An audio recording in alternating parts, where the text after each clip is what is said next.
우리가 이 시대에 있어 사람들이 가장 듣기 싫어하는, 이 시대에 가장 말하기 싫어하는 주제에 대해서 이야기를 좀 나누어 보려고 합니다. 오늘 우리가 함께 말씀을 통해 집중하기 원하는 주제는 다름 아닌 죄입니다.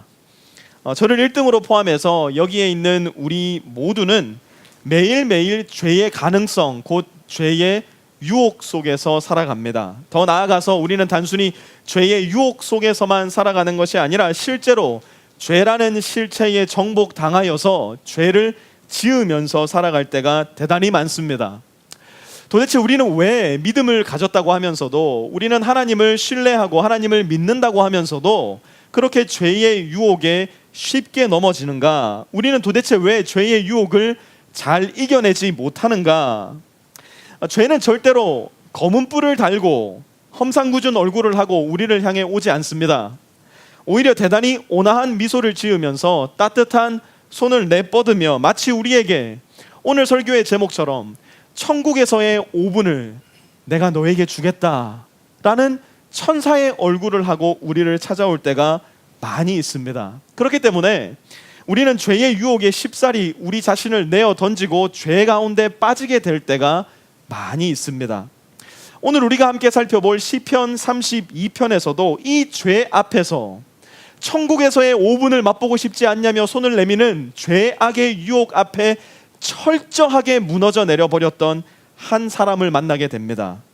천국에서의 5분을 약속받고 그 짝퉁 천국에 자기 자신을 내어 던져보았던 그 한 사람의 가련함이 구구절절 등장을 하게 됩니다.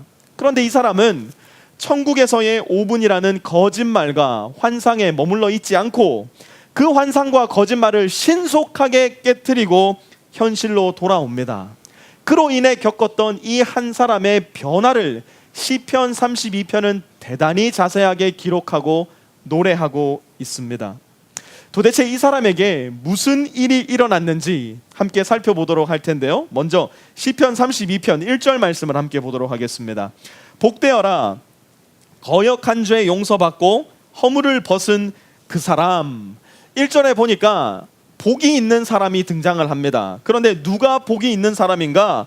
거역한 죄를 용서받고 허물을 벗은 그 사람.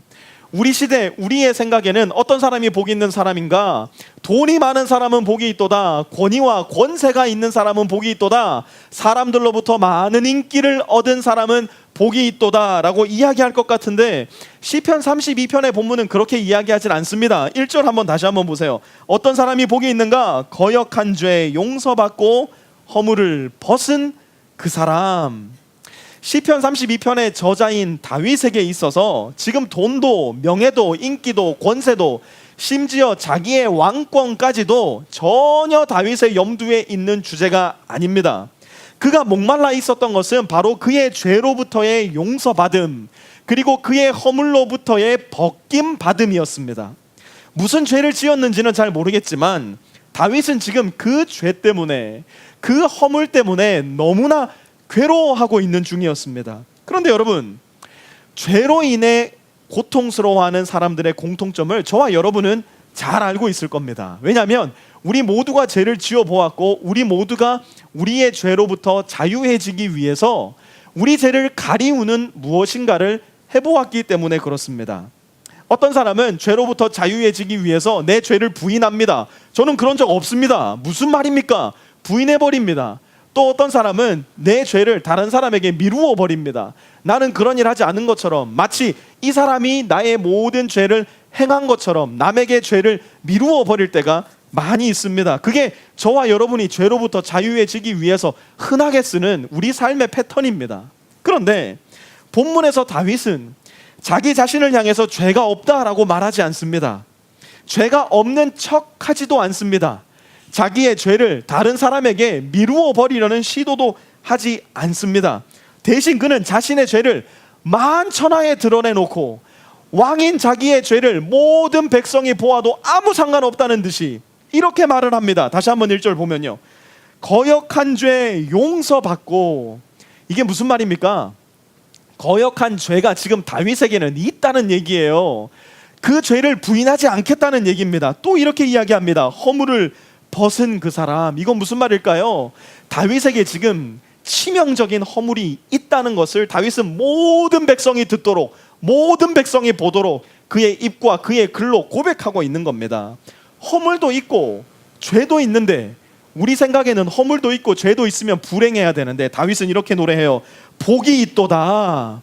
어떻게 허물도 있고 죄도 있는 사람이 복 있는 사람이 될 수 있습니까? 어떻게 거역한 죄를 용서받고 허물을 가지고 있는 사람이 복이 있는 사람이 될 수 있습니까? 허물을 벗어버리고 죄를 용서받을 때 복이 있다는 겁니다. 없는 것이 아니에요. 허물도 있어요. 죄도 있어요. 그런데 누군가가 와서 나의 허물을 벗겨준 겁니다. 누군가가 와서 내가 갚아야 할 나의 죄 값을 내 대신 갚아준 겁니다. 자신에게 용서받을 수 없는 죄, 죽음으로만 갚아야 하는 죄가 있다는 것을 알고 있는데 그 죄를 누군가가 대신 갚아주었다는 것을 깨닫게 된 겁니다. 그러자 다윗의 입술에서, 다윗의 마음에서 터져나오는 고백이 무엇인가? 복되어라, 복되어라. 죄가 없는 자가 복이 있는 것이 아니라 인간은 필연적으로 죄인일 수밖에 없으니 그 죄가, 그 허물이 가리워지고 갚아진 자가 복이 있다는 선언입니다. 이어서 다윗은 이렇게 말합니다. 2절 한번 보십시오. 주님께서 죄 없는 자로 여겨주시는 그 사람, 마음에 속임수가 없는 그 사람, 그는 복되고 복되다. 다윗은 복이 있는 사람에 대한 논의를 조금 더 진전시켜서 말합니다. 주님께서 죄 없는 자로 여겨주시는 그 사람에게 복이 있도다. 다윗은 지금 하나님께서 우리 인간을 어떻게 보시는지를 정확하게 선언하고 있습니다. 하나님께서 우리들을 바라보실 때에 회색지대라는 것은 결코 존재하지 않습니다. 무언가 불분명하게 판단을 해주시는 경우가 절대로 없으십니다. 우리를 바라보시는 공의의 하나님 눈에는 두 가지 기준밖에는 존재하지가 않습니다. 우리를 죄인으로 보시거나 우리를 의인으로 보시거나, 이 중간지대는 결코 하나님의 눈에 존재할 수가 없습니다. 그렇다면 성경에서 줄기차게 말씀하고 있는 의인은 어떤 사람이냐? 잘 들으십시오. 의인은 믿음으로 하나님과의 관계가 바로 서 있고 믿음으로 하나님과의 관계가 연결된 사람입니다. 성경에서 이야기하고 있는 의인은 믿음으로 하나님과의 관계가 바로 서 있고 믿음으로 하나님과의 관계가 연결되어 있는 사람입니다. 그렇다면 반대로 죄인은 누구냐? 하나님과의 관계가 끊어져 있고 하나님과의 친밀한 관계가 존재하지 않는 사람, 믿음으로 하나님을 마음 가운데 받아들이지 못하는 사람을 성경은 죄인이라고 정의합니다. 다윗은 지금 말하는 겁니다. 이전에는 죄로 인해서 하나님과 바른 관계 가운데 서 있을 수 없었다는 거예요. 이전에는 죄로 인해서 하나님과 연결된 관계 가운데 있을 수 없었다는 거예요. 그의 죄로 인해서 하나님과의 관계가 철저히 끊어져 있었는데 이제 허물의 사함을 받고 자신의 죄가 가리워지고 보니 하나님과의 바른 관계를 회복하게 되었을 뿐만이 아니라 하나님과의 매일매일의 친밀한 관계를 다시금 살게 되었다는 것을 복 있는 사람이라는 말로 표현하고 있는 것입니다.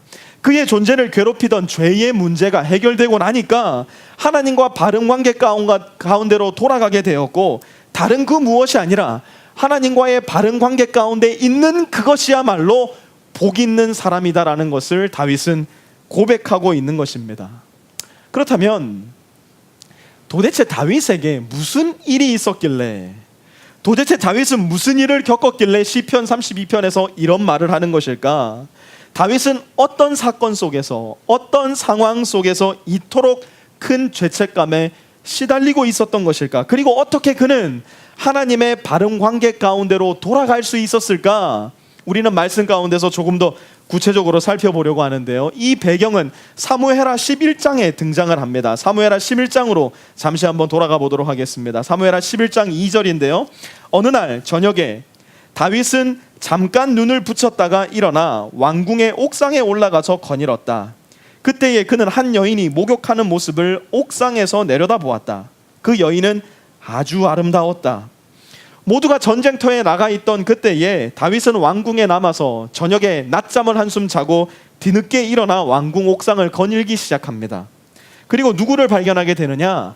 한 여인이 목욕을 하는 모습을 발견하게 되는데요. 그 모습이 어땠느냐? 사무엘하 11장 2절 말미는 이렇게 기록합니다. 그 여인은 아주 아름다웠다. 알고 보니 그 여인은 다윗의 충직한 부하 우리아의 아내였습니다. 그런데도 다윗은 그 여인이 자기의 충신 우리아의 아내인 것을 알았음에도 불구하고 아랑곳하지 않고 이렇게 일을 합니다. 11장 4절에서 5절입니다. 그런데도 다윗은 사람을 보내어서 그 여인을 데려왔다. 밧세바가 다윗에게로 오니 다윗은 그 여인과 정을 통하였다. 그 여인은 마침 부정한 몸을 깨끗하게 씻고 난 다음이었다. 그런 다음에 밧세바는 다시 자기의 집으로 돌아갔다. 얼마 뒤에 그 여인은 자기가 임신한 것을 알고 다윗에게 사람을 보내서 자기가 임신하였다는 사실을 알렸다. 다윗은 순식간에 그의 마음에 정욕에 사로잡히게 됩니다. 그리고 그의 왕권을 이용하여서 그 여인을 자기에게로 데려옵니다. 데려왔을 뿐만 아니라 그의 왕권을 이용하여 그 여인과 정을 통하고 맙니다. 그리고 그 결과로 여인에게 아이가 생겼다는 것을 알게 됩니다. 여러분, 평소에 다윗이었다면 상황이 이쯤 되었으면 우리아를 찾아가고 밧세바를 찾아가고 백성들 앞에서 자기의 죄를 용서 구하였을지도 모릅니다. 그러나 지금 다윗은 평소의 다윗이 아닙니다. 지금은 게으름과 교만과 정욕과 자기의 교만함에 잔뜩 찬 다윗입니다. 그 속에서 다윗은 평소의 다윗이라면 결코 하지 않았을 법한 행동을 하기 시작하는데요. 6절 한번 보십시오. 다윗이 그 소식을 듣고는 요압에게 전가를 보내서 햇사람 우리아를 왕궁으로 보내게 하였다. 요압이 우리아를 다윗에게 보내니 처음부터 다윗이 우리아를 죽일 생각은 전혀 없었습니다. 우리아를 전장에서 본국으로 불러들여서 맛있는 음식을 먹이고 좋은 술을 먹여서 그를 취하게 한 다음 집으로 돌려보내 그의 아내 밧세바와 동침하게 만들 계획이었습니다. 그 당시에는 유전자 감식 기술 같은 것이 없으니 우리아가 밧세바와 동침하고 나면 아이가 생길 것을 기대할 수 있을 터이고, 그렇게 해서 태어난 아이는 만약 다윗과 밧세바만 입을 다문다면 완전 범죄될 수 있을 거라 다윗은 생각했을 겁니다. 그렇게 다윗은 우리아를 집으로 돌려보냅니다. 그런데 문제는 우리아의 충성심이었습니다. 9절 한번 보십시오. 그러나 우리아는 자기 상전의 종들과 함께 대궐 문간에 누워서 자고 자기 집으로는 내려가지 않았다. 다윗의 발행과는 전혀 다르게 우리아는 집으로 돌아가지도 않고 집으로 돌아가지 않으니 아내와 동침하지도 않습니다. 다윗은 왜 집으로 돌아가 편히 먹고 마시고 아내와 동침하지 않느냐 묻습니다. 우리아는 이렇게 대답합니다. 11절요. 우리아가 다윗에게 대답하였다. 언약궤와 이스라엘과 유다가 모두 장막을 치고 지내며 저의 상관이신 요압 장군과 임금님의 모든 신하가 벌판에서 진을 치고 있습니다. 그런데 어찌 저만 홀로 집으로 돌아가서 먹고 마시고 나의 아내와 잠자리를 같이 할 수가 있겠습니까? 임금님이 확실히 살아 계신과 또 임금님의 생명을 걸고 맹세합니다. 그런 일은 제가 하지 않겠습니다. 이 충성스러운 장군의 고백 앞에서도 다윗은 자신의 잘못된 방향을 돌이킬 생각을 하지를 않습니다. 다윗은 포기하지 않고 다시 한번 우리아에게 산의 진미를 먹이고 술을 먹이고 집으로 돌려보내는 시도를 합니다. 그러나 우리아는 다윗의 말을 듣지 않습니다. 병사들과 함께 밤을 지새우며 전장으로 돌아가기를 기다립니다. 결국 다윗은 우리아를 죽여버리기로 결정합니다. 15절이요. 다윗은 그 편지에 다음과 같이 썼다. 너희는 우리아를 전투가 가장 치열한 전선으로 앞세우고 나아갔다가 너희만 그의 뒤로 물러나서 그가 맞아서 죽게 하여라. 결국 다윗의 충직한 신복 우리아는 자기의 손으로 자기를 죽이라는 왕의 친서를 들고 자기의 손으로 자기를 죽이라는 그 친서를 요압 장군에게 전달합니다. 그리고 다윗의 명령대로 우리아는 전장 한가운데서 홀로 죽임을 당합니다. 그리고 그 이후에 다윗은 밧세바를 궁으로 불러들여 그의 후궁 중 한 명으로 맞이합니다. 그리고 이 모든 사건 속에서 마치 침묵하고 계시는 듯한 하나님의 옅은 신음소리가 이렇게 새어나옵니다. 27절 한번 보십시오. 애도하는 기간이 지나니 다윗이 사람을 보내어서 그 여인을 왕궁으로 데려왔다. 그 여인은 이렇게 하여서 다윗의 아내가 되었고 그들 사이에서 아들이 태어났다. 그러나 주님께서 보시기에 다윗이 한 이번 일은 아주 악하였다. 하나님은 이 모든 상황 속에서 침묵하고 계시는 것처럼 보이지만 사실은 그렇지 않았습니다. 다윗이 행한 모든 악행과 악한 생각들까지도 하나님은 모두 지켜보고 계셨고, 하나님은 그 모든 상황을 이렇게 바라보십니다. 다윗이 한 이번 일은 아주 악하였다. 그러나 1년 가까운 시간 동안 다윗의 삶에는, 그리고 이스라엘이라는 나라에는 그 어떤 불행도 닥치지를 않습니다. 블레셋 민족이 쳐들어와서 나라를 빼앗지도 않습니다.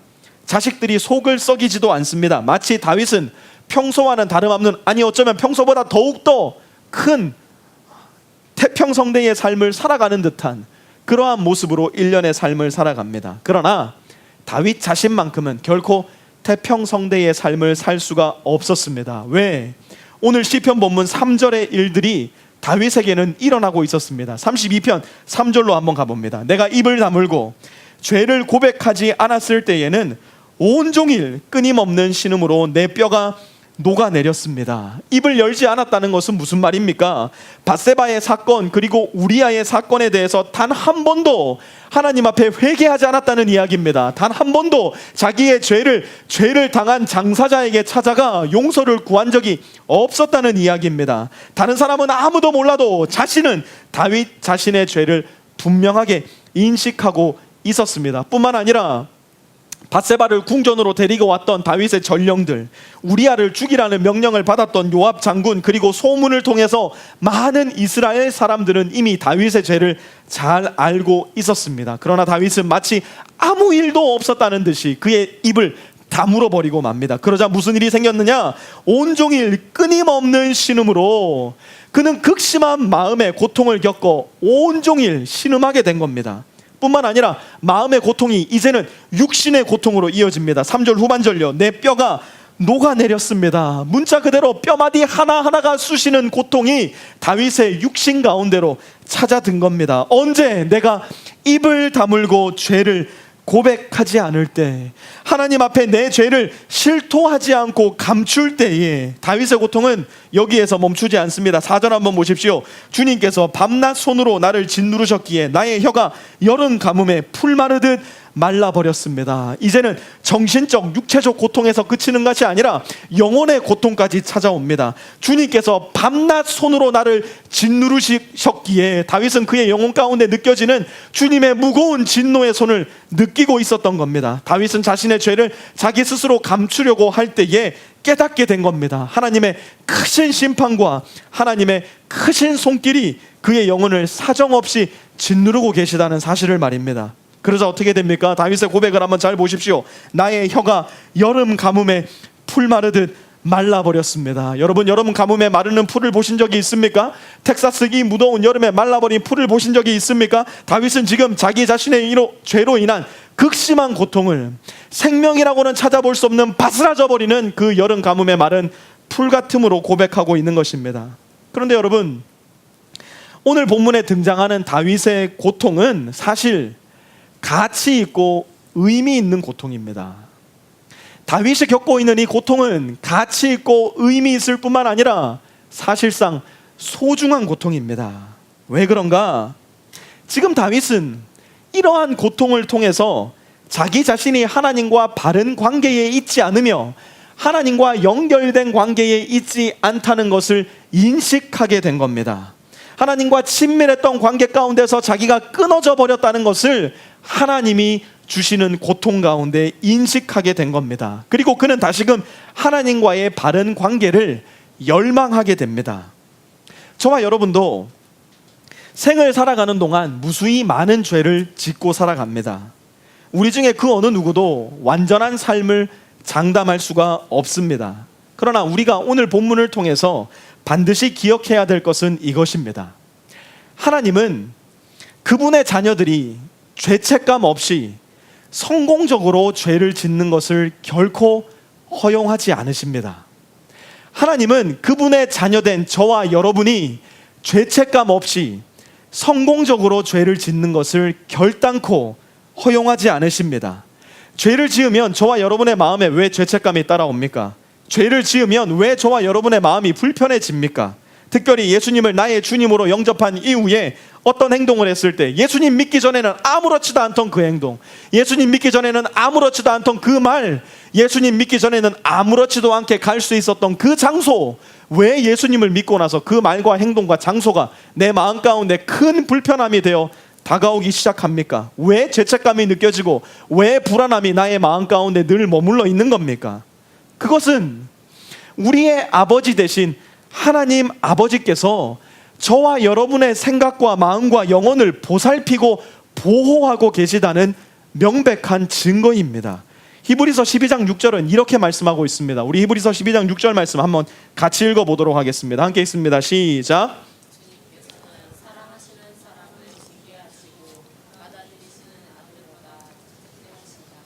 하나님은 사랑하시는 사람을 징계하십니다.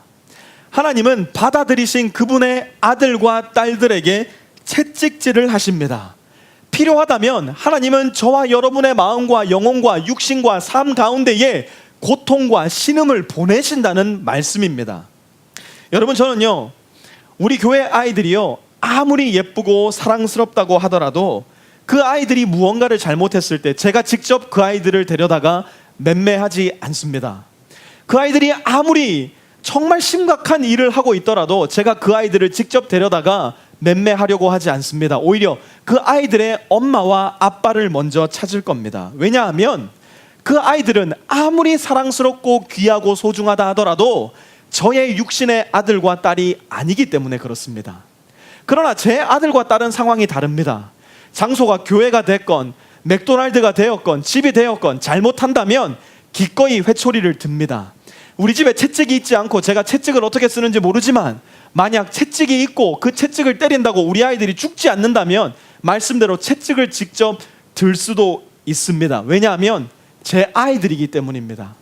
하나님께서 우리를 마치 그렇게 대하신다는 것입니다. 우리의 죄를 그저 바라만 보고 계시지 않는다는 것입니다. 만약 그렇다면 하나님은 옆집 아저씨 같은 하나님이지 나의 아버지 하나님은 되실 수가 없는 것입니다.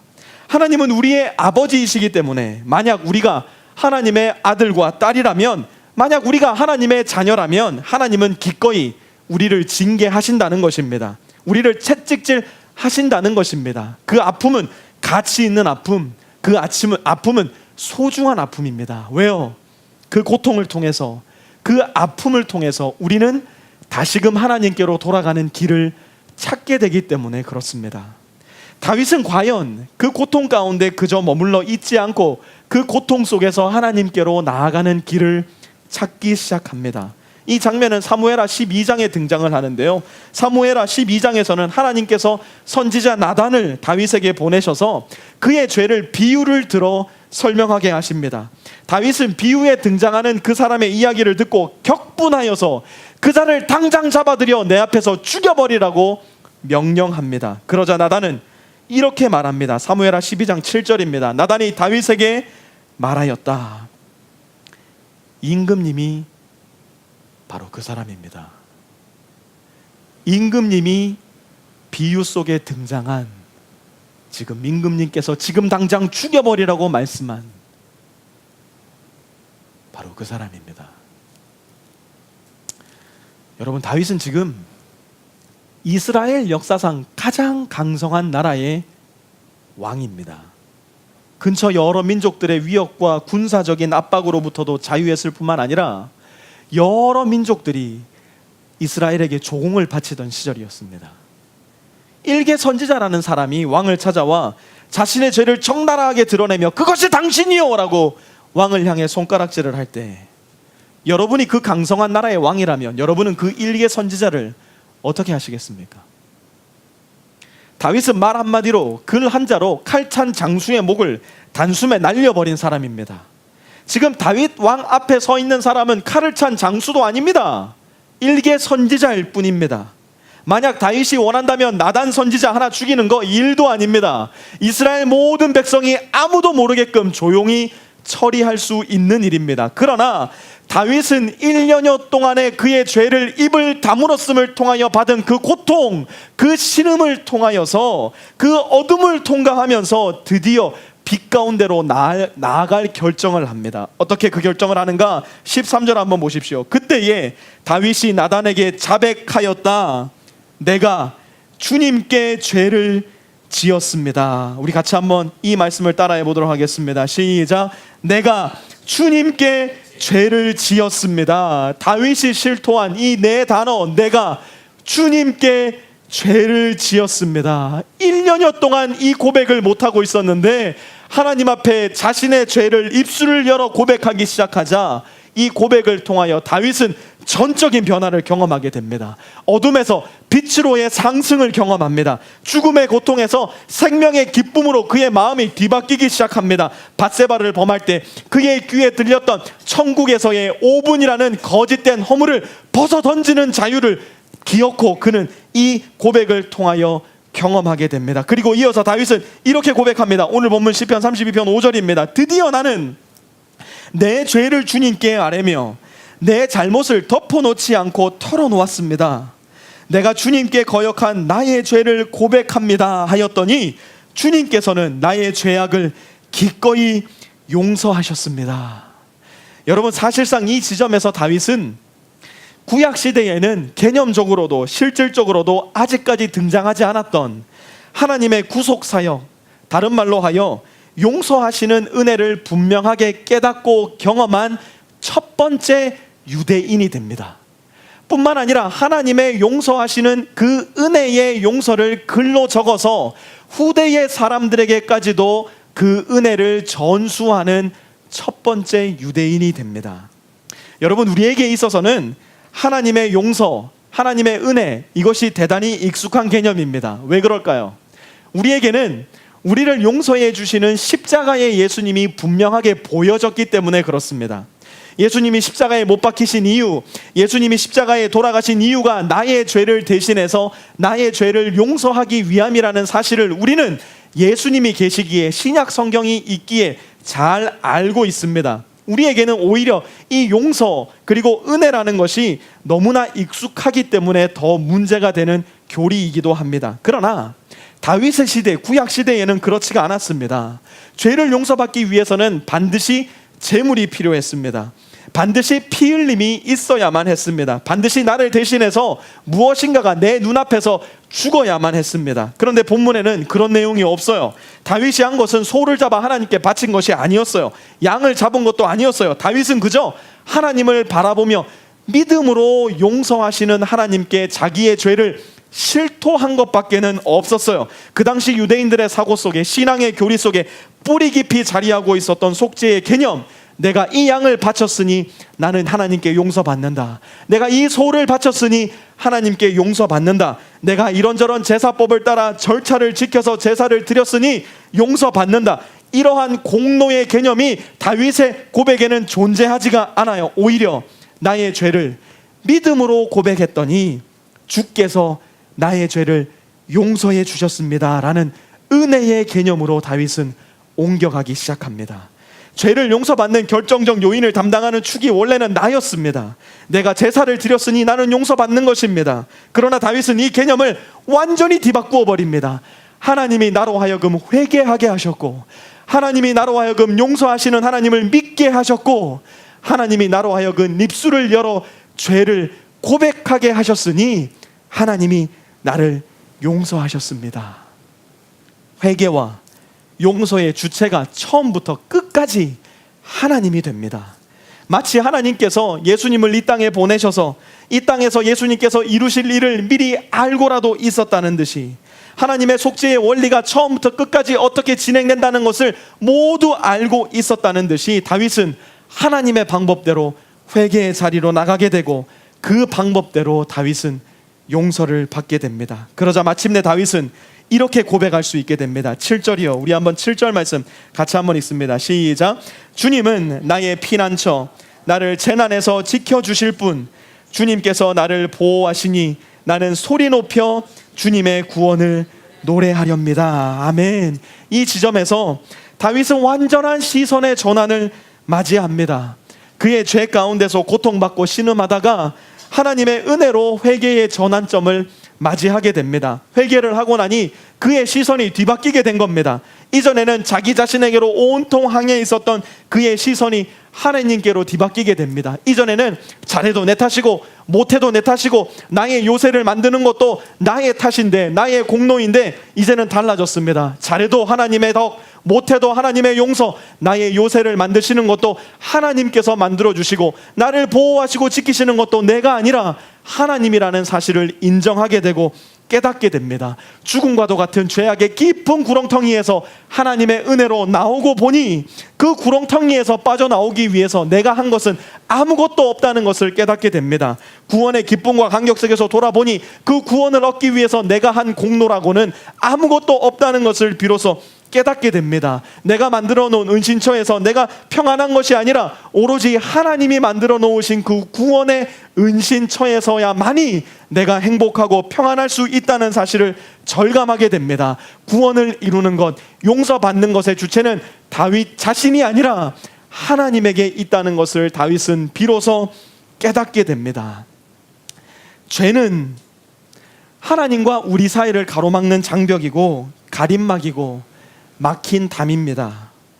죄는 생명이신 하나님과 우리 사이를 갈라놓아 우리를 죽음으로 이끄는 고속도로와도 같은 존재입니다.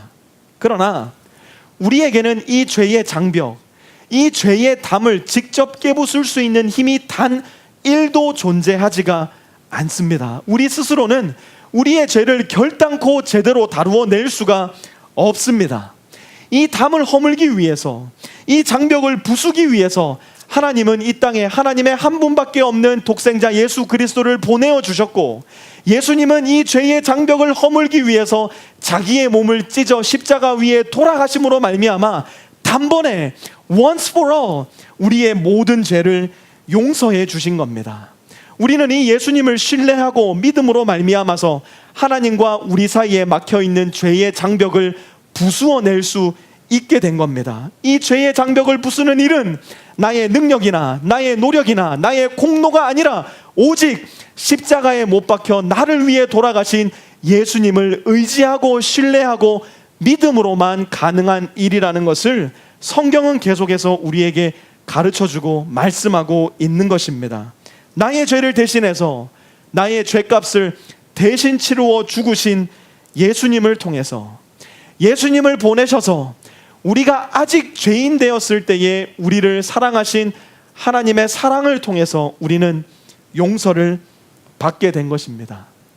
저와 여러분은 십자가에 못 박혀 죽으신 예수님을 나의 구세주요, 나의 주님으로 바라보고 믿기 시작하는 순간 우리의 과거의 죄, 현재의 죄, 미래의 죄까지도 용서받게 됩니다. 그 용서는 하나님만이 주시는 우리의 특권이고 우리가 받은 약속입니다. 하나님은 우리에게 이렇게 말씀해 주십니다. 요한일서 1장 9절입니다. 우리가 우리 죄를 자백하면 하나님은 신실하시고 의로우신 분이셔서 우리 죄를 용서하시고 모든 불의에서 우리를 깨끗하게 해주실 것입니다. 아멘.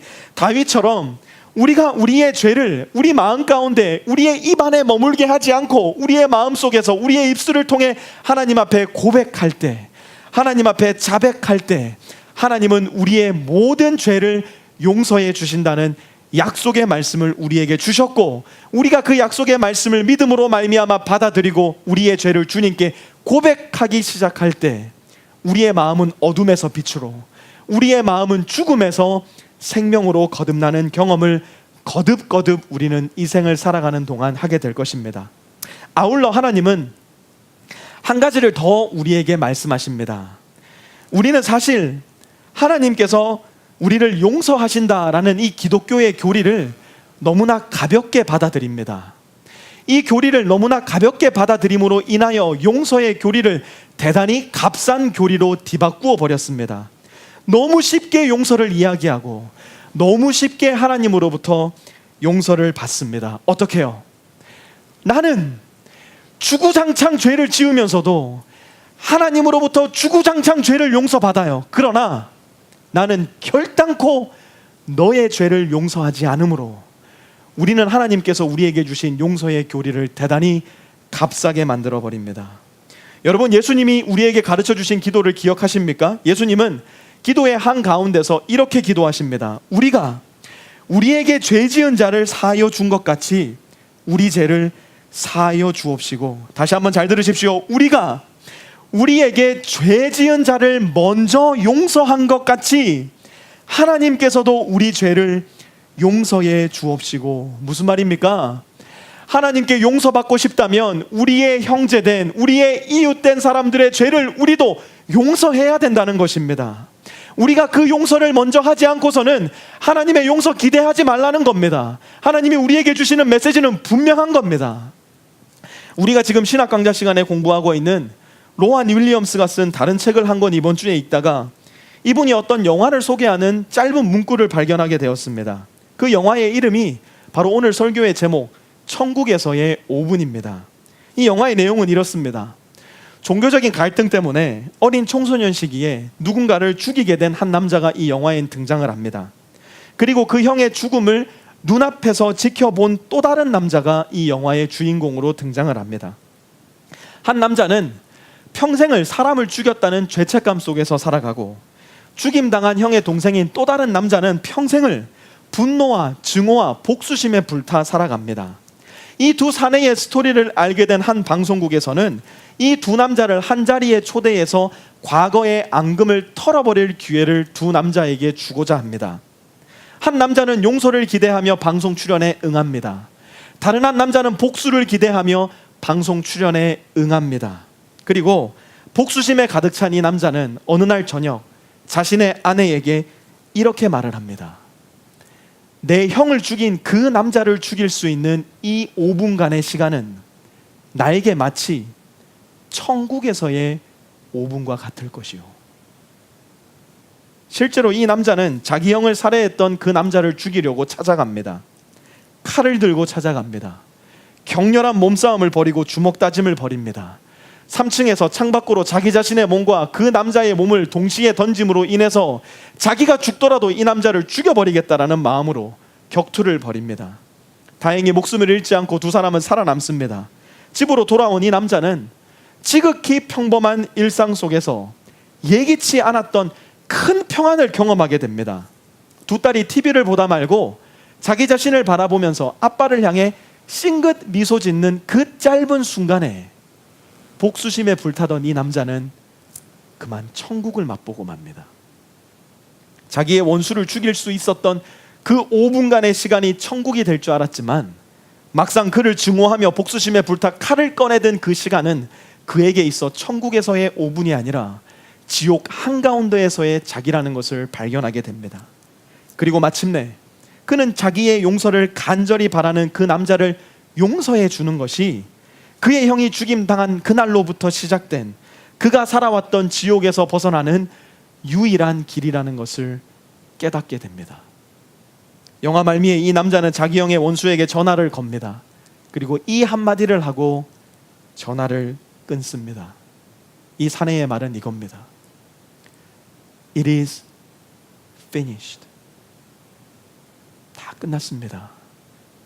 당신을 용서합니다. 전화를 받은 살인자 사내는 수많은 사람들이 오고 가는 길거리 한복판에 털썩 주저앉아 울음과 웃음이 뒤섞인 얼굴을 하고 하늘을 바라봅니다. 이 사내에게도 천국이 임한 겁니다.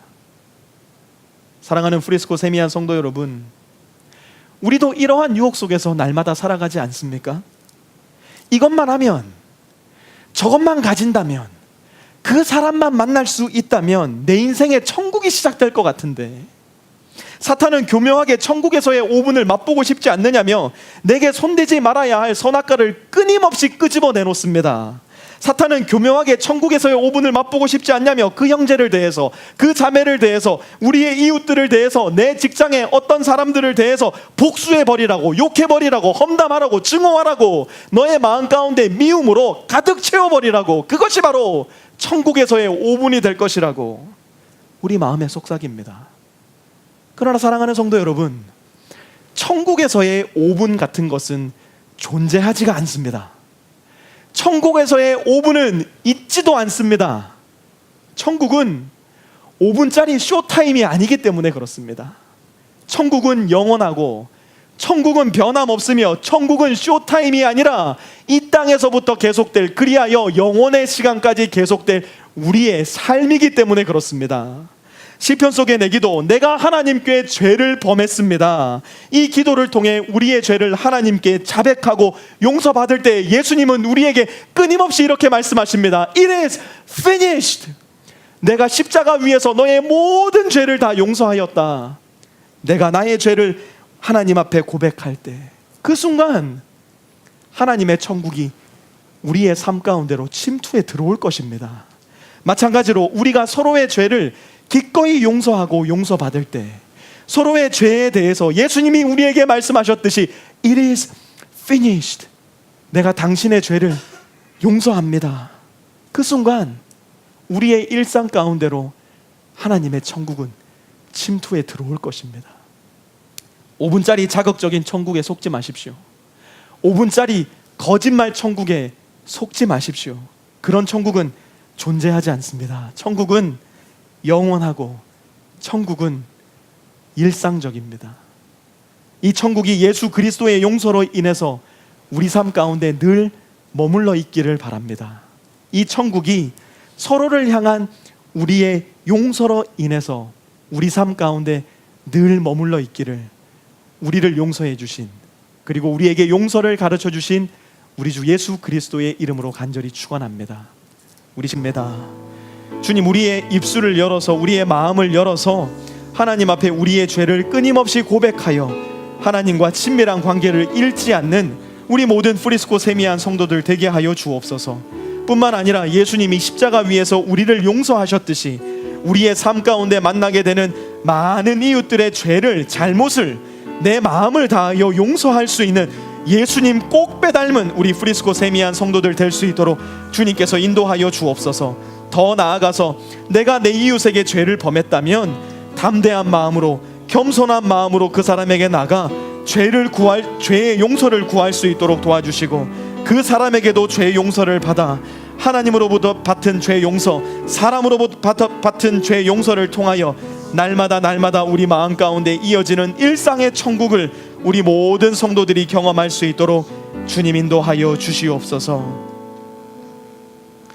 하나님 아버지, 이 귀한 시편의 고백을 통하여서 우리가 죄를 지었을 때에 어떻게 하나님 앞에 기도해야 될지를 배우게 됩니다. 내가 하나님께 죄를 범했습니다. 주님, 겸손한 마음으로, 정직한 마음으로 주님 앞에 고백하여 우리 죄를 자백하여 주님 앞에 죄 용서 받을 수 있는 복된 우리 성도들 다 될 수 있도록 주님 인도하여 주옵소서.